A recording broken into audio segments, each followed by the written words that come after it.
Labari da ɗumi sa masu sauraro, a yau za mu kawo muku cikakkun labaran kamar haka, inda jarumi Lawan Ahmad ya fito yana kan zagin Rahama Sadau. Duba da cewa da mu saka muku wannan cikakken bidiyon kamar haka. Mai sauraro, idan yau ne farkon ziyartanka wannan tashar namu mai albarka wato Nakaido TV, dan Allah za mu so da ku danna mana subscribing kana da alamar kararrawa, hakan ne yake ba mu dama isar da sako zuwa gare ku.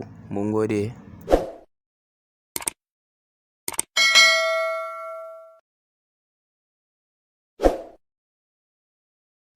So yake Allah baki goya ki so a rinka yi, ko me yake so a miki, uban me yake so a miki, to don uwarki dan ubanki ki dake ci gaba duk abin da zaki. Amma muna so mu sanin miki cewa muna doka, kuma muna da oda, muna da kuma inda zamu ja layi.